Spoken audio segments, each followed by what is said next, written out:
Hey guys, I haven't been in front of a camera in so long, so if I'm quite fidgety during this video, that is why. Today I'm really excited to post this video because it's something really personal to me, and I've tried filming this video for the past 4 months. I never really liked how it came out. I always felt like I missed certain bullet points I wanted to go over. I want to touch every topic I can and get my full values across and hopefully help someone else going through a similar experience, or if you know someone in the disability community and want to know how it feels on their perspective, then hopefully I can clarify that to the best of my ability. If you guys like this video, give it a big thumbs up, and if you want to see more, subscribe. If I do post on here, it's because whatever I put on this channel, I want it to reflect me and what I'm passionate about. I hope you all are having an amazing day, if I didn't say that already. Also, sorry, my voice is really raspy. It's allergy season, and I'm really allergic to pollen, so it's hit me pretty bad.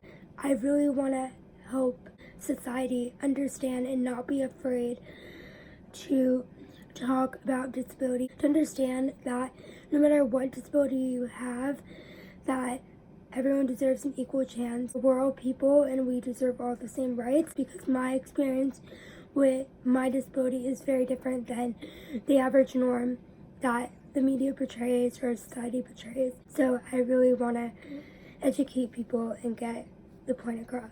I have cerebral palsy, and if any of you don't know what cerebral palsy is, it's basically a neurological disorder that happens before, during, or after birth, and it happens when not enough oxygen goes to the brain, and that results in brain injury near the muscle cortex coordination area of the brain, which affects how your muscles connect to your brain signals and how your voluntary movements perform on an everyday basis. It affects balance and coordination depending on the types. It's basically caused by a brain injury. Many people misinform it with a disease. It is not a disease. It's not contagious. You can't receive it or pass it on. It's something that happens during birth or in the early infant years. The type of CP I have is spastic diplegia, which means it only affects normally one side of my body, and for me, it affected my left side more, so my right side has always been my stronger side, and it's the one I use the most support on and has the most strength, while my left side is a little bit weaker. As you can see, my right hand and my right arm has more like stroke function, so it moves more loosely. It has a little bit of a stopping point and a little bit of a delay. It all depends on the case and the diagnosis. It affects every aspect of my life, even though I'm very grateful for all the achievements I've been able to do. No matter what disability you have, not every disability is noticeable, and people can have invisible disabilities. Even though mine isn't completely invisible, not everyone would be like, oh my god, she has a disability. Some people I've ran into situations with, I tell them and they have had no idea, or there's some people who know and just go along, or they're very judgmental. They almost feel the need to steer the other way or avoid it, since it's a very taboo topic. All people with disabilities want you to know is that it's okay to ask questions, and it's better than feeling like you need to shun away from the person. In order for society to be more educated, we need to be curious about all the things we don't know. Like, if you didn't know an answer to a question, or if you were curious about something, you'd be encouraged to ask about it. But with disability and with mental illness and with anything, it's very, since it's life altering and since it's life impacting and since it's something very serious, people don't want to talk about it. They're afraid of being disrespectful or hurtful, but by performing those actions of disrespect and ignorance, then you're teaching not only the person with the disability, but society and the ones around you that it's something to be looked down upon, which is not the case. Even with every person with a disability's case, they all have their own separate achievements and they all have their own individuality. We all have different characteristics and we should be proud of who we are. I have never met someone with my type of disability. I had the privilege to go to the Abilities Expo this year just to see all the advancements and all the technology that's been put forth and given. Let people with severe or non-severe disabilities, or have programs for people with disabilities to interact and come together. It's so amazing. I've definitely learned a lot. I don't really interact with many people with disabilities because I haven't really met a lot of people with like physical disabilities or someone who I can relate to, because all you want to do is fit in and feel like you belong. I don't want to say my disability is an insecurity of mine, but in some aspects I do feel insecure about parts of my disability, like the way I walk or when I can't do something as adequately as someone else, and it really pins with my self-confidence, but I know it's just who I am and there's nothing I can do to change that. I don't want to disrespect or make my disability into something like, oh, woe is me, even though sometimes I do, and there's some days where I'm like, no one understands what I go through on a daily basis, and I have no idea what someone else goes through on a daily basis. For people to be able to do just the slightest things, like be able to kick a ball efficiently or zipper a coat with no issues. It's even a struggle for me to get in the shower alone. It's just really hard. Even though I can do many daily tasks by myself, everyone always says to me, you should be grateful that it isn't off work. It isn't off worse. Sorry. I am very, very grateful. And I'm probably one of the most independent people. So it's very hard for me, and as for anyone with or without a disability, to feel and find their place, since I'm the only one. Or even in my elementary school years, I've always been like the odd one out.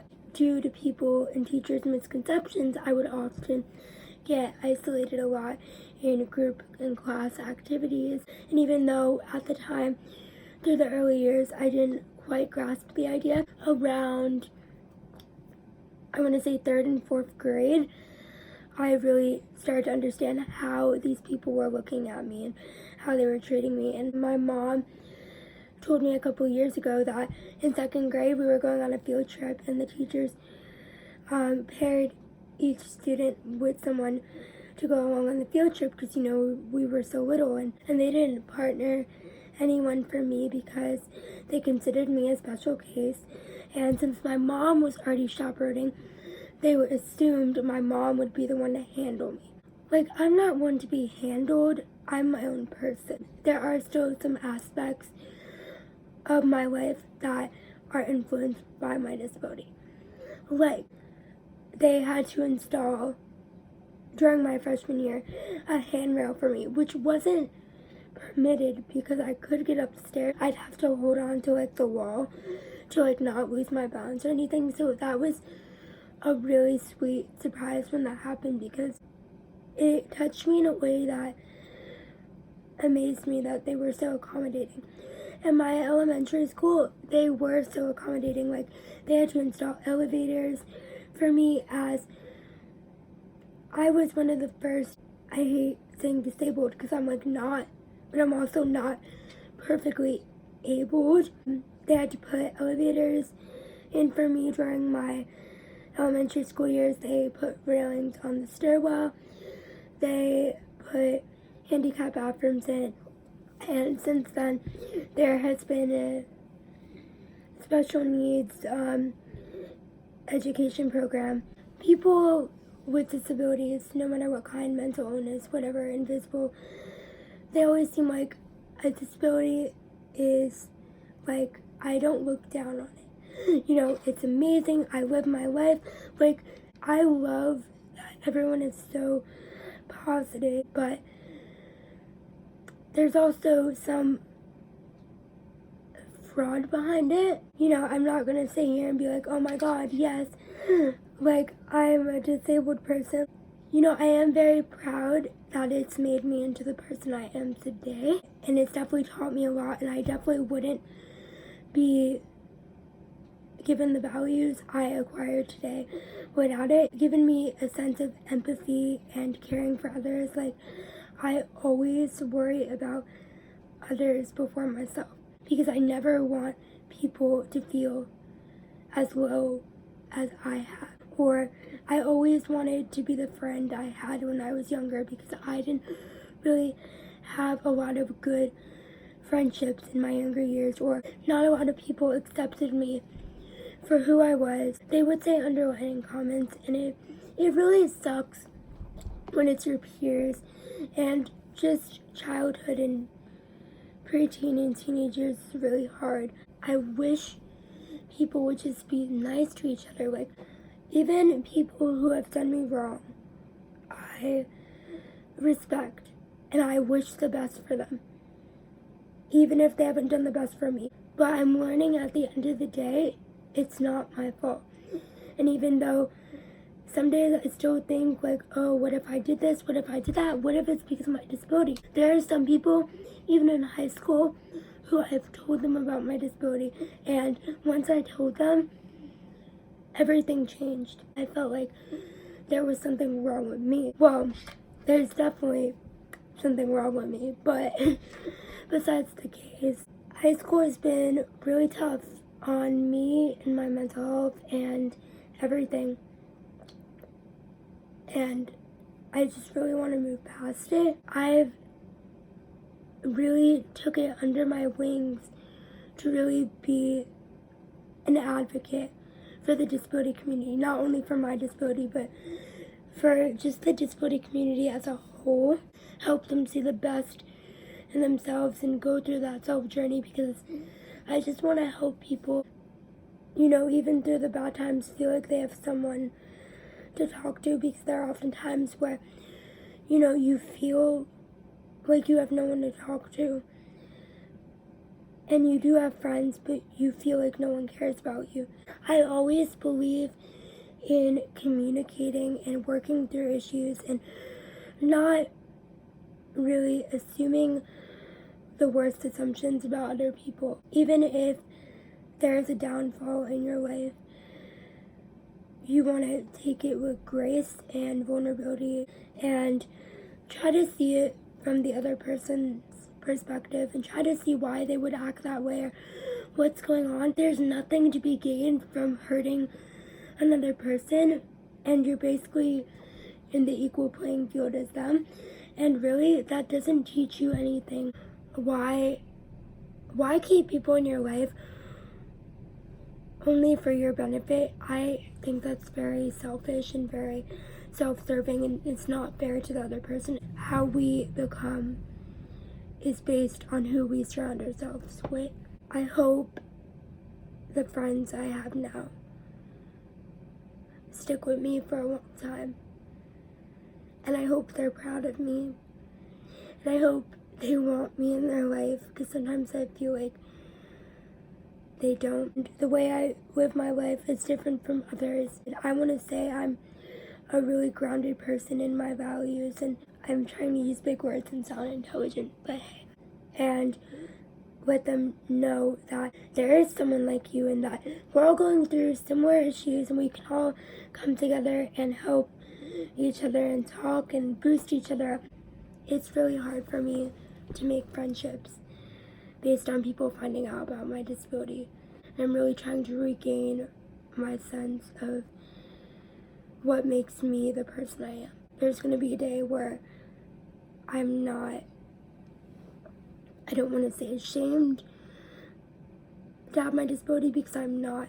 It's a part of me, and it's a part of who I'm always going to be, and it's going to grow with me, and it's going to change, and my limitations are going to change, and everything I can do now is probably going to change, but the person I am is never going to change. You should see the person and not the disability.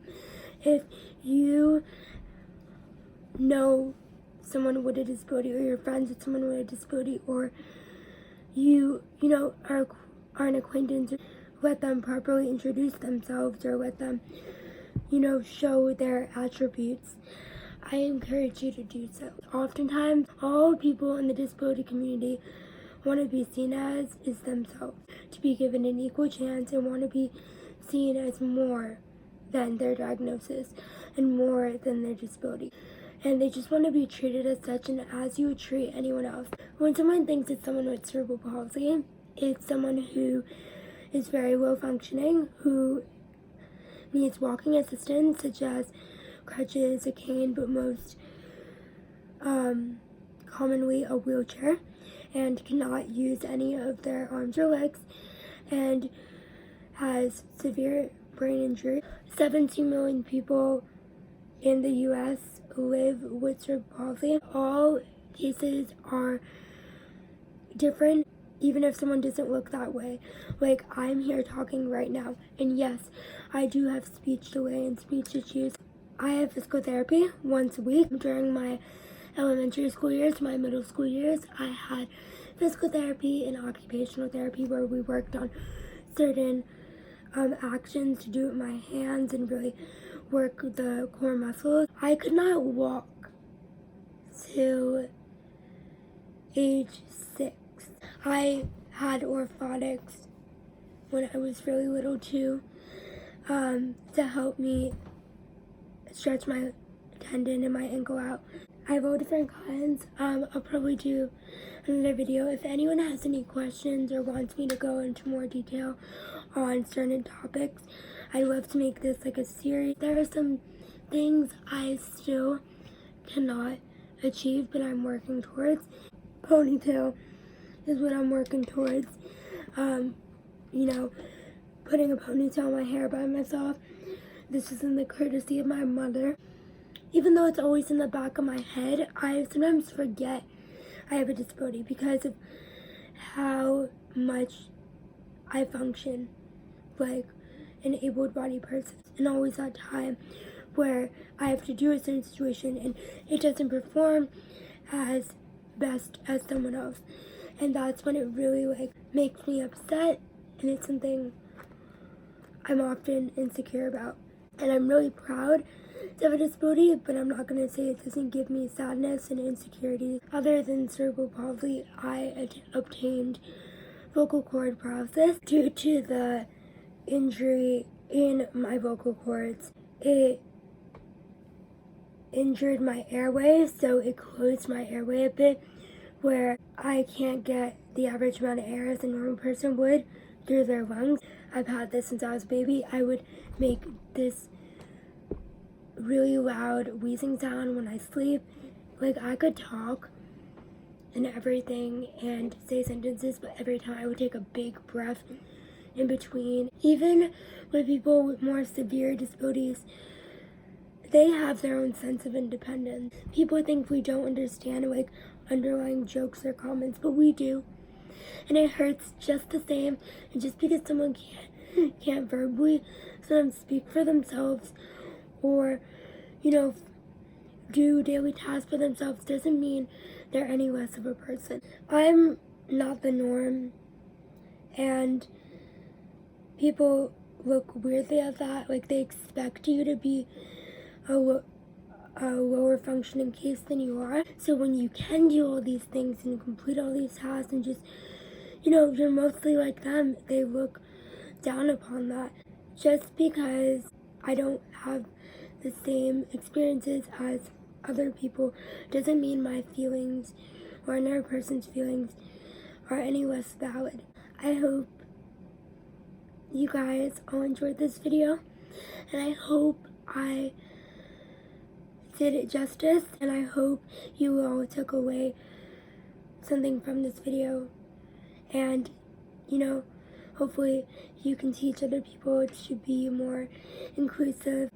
Just if I touch or impact one person to look differently or educate someone, I feel amazingly happy about that. If you guys, would like to hear my story in a more formal written response, I wrote on The Mighty a couple months ago, and if anyone doesn't know what The Mighty is, it's basically a community where people with disabilities can write their stories and reach out to each other and find ways to help each other.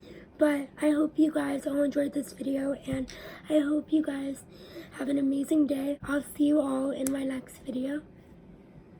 Smiles!